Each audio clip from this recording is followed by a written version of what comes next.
Greetings, members one and all of the Salivation Nation. India is loading up on silver. Wow, this one got past us. Let's see what this is about and see what it means, how it can be the catalyst that could send silver up higher.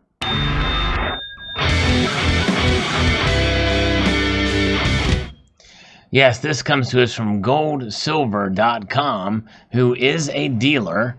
And most of you know that goldsilver.com is associated with Mike Maloney.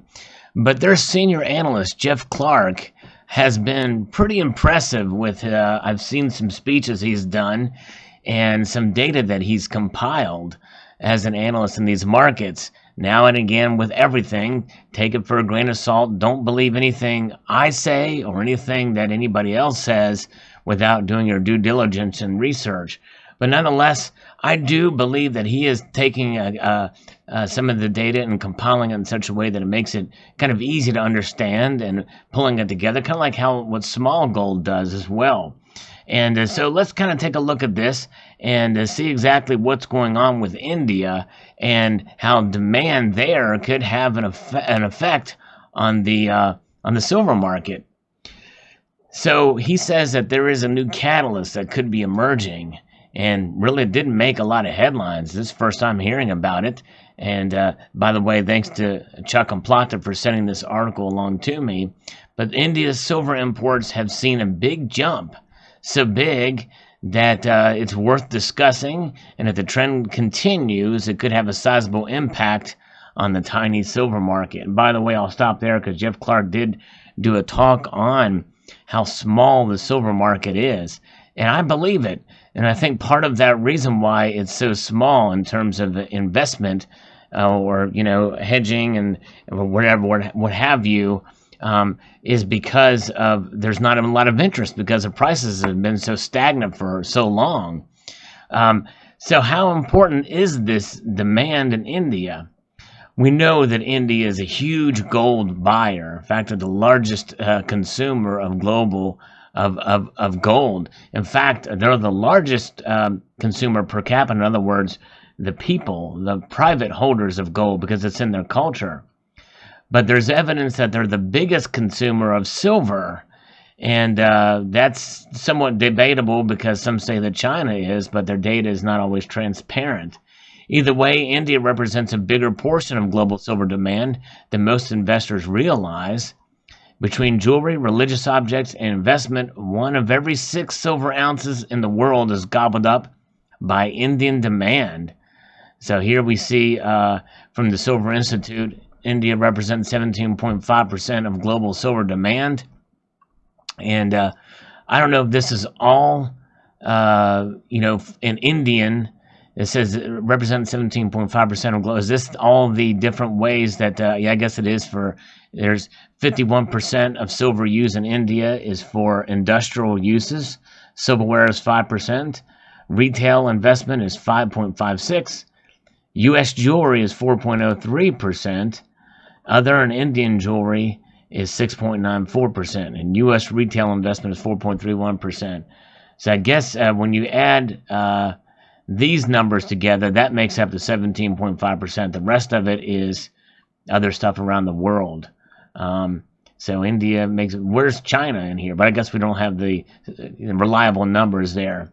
With already such a big part of the pie, a spike in demand would take silver away from the rest of the global marketplace. There is a spike in demand, he says. The gold price jumped this summer, but silver less so. This kept silver as a better bargain between the two precious metals. This affected buying habits with a lot of investors, including Indians.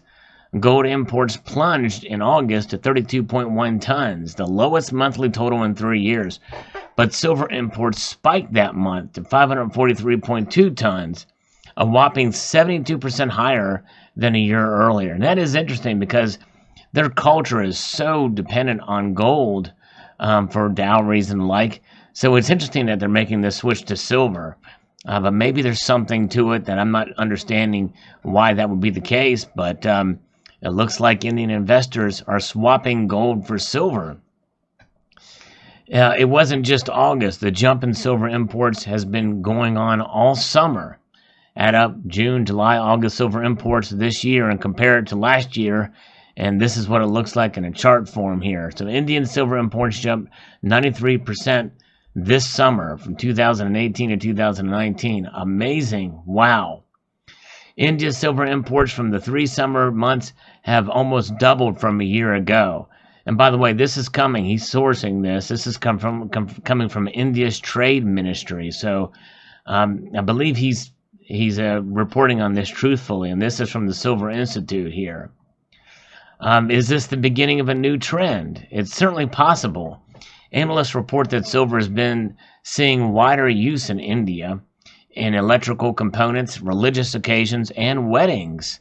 Also, the whole market structure has changed as jewelry designs have evolved and are more in line with what millennials want, says a consultant at Metals Focus. But there's a bigger issue that could keep silver trend going in India. I'll stop right there and say, look what millennials want. So there's generational cultural changes in India as well, and I think that's what Jeff is articulating here. And so with that being said, hey, silver's cheaper. It's a beautiful metal. Let's use that. We don't care as much about gold these days as maybe our fathers and our grandfathers and mothers did.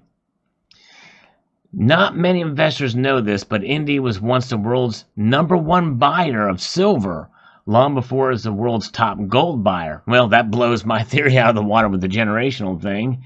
They bought so much silver, in fact, that in the early 1900s, the government ran into similar fiscal problems than that it has today with gold. Why did Indian citizens shift from silver to gold? Demand for silver was so high that to get control of their finances, the government more than doubled the import tariffs in 1910, from 5% to 11%. Not surprisingly, silver demand fell 29% by 1912. According to a report by gold wholesaler Pixley and Abel. Silver imports continued falling, and gold imports continued rising until India eventually became the world's largest gold consumer, a title they held for almost 100 years. Wow. The fall in silver demand was attributed to not just tariff and tax increases, but also due to substitution of gold for silver in people's savings, because gold became more affordable on a relative basis. Now, that is an interesting statement, and really it does make sense, because when you buy an ounce of gold, and I've talked about this in a prior video, when you buy an ounce of gold with a, let's say, a $50 to $100 premium, it seems like a lot per ounce, but you divide that up into silver, and really it's probably a better deal than buying silver. When you take into account, $2 per ounce premium on silver, we'll add that up with 85 ounces, the gold to silver ratio today, 85 times 2, there you go. Even if it was $1, you're really in competitive mode with gold as far as the premiums are concerned. So we have historical precedents that not only have the Indians been huge buyers of silver, but have willingly and overwhelmingly turned to another precious metal when one got too expensive or difficult to buy. It's thus not a stretch to think that they could do it again. So what could happen to silver demand if this trend continues? And this is where the opinion piece comes into it, and we'll look at it and pick it apart and see if it makes sense. If Indians were to shift back to silver from gold, it could be a boon for the price. Here's how. Let's suppose that Indians shift just 10% of the cash from what they would normally invest in gold and instead buy silver. Look what would happen to silver demand within the country. So if 10% of Indian gold demand went into silver demand would jump 168%. That's a huge jump compared to prior years here, especially looking back here. In fact, you can see here 2011, 2012, especially were years where the price was so high, they didn't get a whole lot, and they really never recovered from that, even though silver's been a bargain, really, in retrospect. A 10% switch from gold to silver by Indian citizens would result in an incredible 168% jump in silver demand. It would require an additional 153 million ounces of supply to meet their demands. As any good silver bug knows, this amount of silver is not available. Mining a scrap could never fill a gap of this size, starting with the fact that silver supply is already locked into a global decline. If this trend gains traction, the pinch of silver demand would be real and global, and the silver price would be forced higher from this factor alone. I will back up and say that silver supply is already locked into a global decline. Now, this is a hyperlink here, and I don't want to get into much of the minutiae of what this means, but how much of that is really takes into place, because if there is a recession that comes, well, there's going to be less demand for consumer electronics because less people will be able to afford them. So that's kind of where a lot of that decline will be. And we saw from the pie chart above that over half of silver's demand is in the industrial sector. So with that, we'll see how that goes. So if this trend gains traction, the pinch on silver demand would be real and global, and silver price would be forced higher from this factor alone. All this from a 10% shift. Keep in mind that when Indians switched from silver to gold 100 years ago, it was a lot more than just 10%. The bottom line is, we all know what a supply-demand crunch can do to the price of an asset, and we may have the makings of a new catalyst here for silver. Combine this with the historically high gold to silver ratio, where silver outperforms gold as the ratio falls, and we could be on the way to an historic run on the price. So he says, hold on to silver bugs, make sure you own enough silver to take advantage of these big days ahead, which is the pitch to buy more silver. And that's kind of where that leads. But I think he's making kind of a big stretch here as far as the supply. There's a lot of silver out there, and there's a lot of it that's not been recycled because of the price. And I think that's the thing that he's not taking into consideration. Where technology is, as you remember, I posted a video a while ago about university has found a way to essentially be able to extract silver out of sewage wastes. That's right. And so there's technologies that are out there. And just as gold is recycled out of electronics, well, silver can and will be too if the price goes up, or more importantly, the ratios tightens up.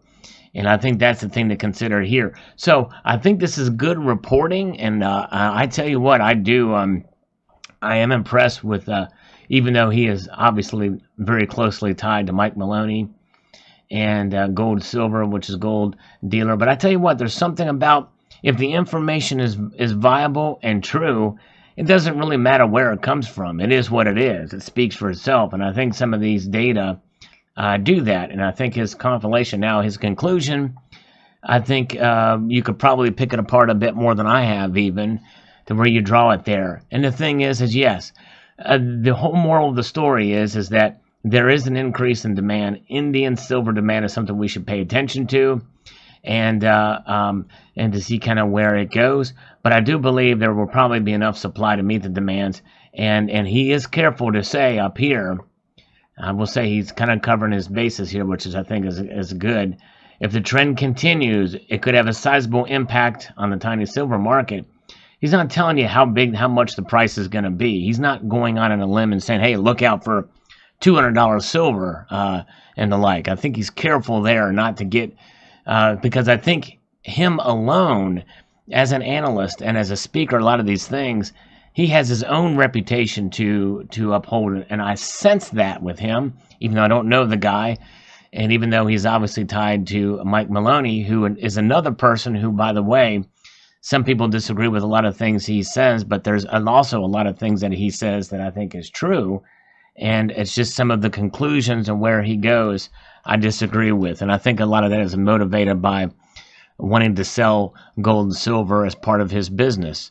But I think as a part of that, you have to take that into a grain of salt with everything. And that's the caution that I would give you going over this. But it is interesting. It is fascinating to see. Rest assured, that most of us who are accumulating silver, we certainly are going to be protected by it if such a thing were to occur and the price were to go up, but also, more importantly, because of economic factors that could come into play. I do believe we probably will see a recession sometime next year or maybe the year after. We'll find out. And typically during that time, well, the precious metals go up. They're safe havens. That's what they do. And so there you have it. So post your thoughts below about this article. Do you think he's off base? Do you have any other data that you found that counter any of this stuff? Let me know what you think below. I do like that he sourced it out there and for all of these things here. So post your thoughts below. Thanks again to Chuck and Plata for sending this along to me. And a multitude of gratitude to all of you for watching. I'd like to encourage you to please rate, share, comment, and subscribe.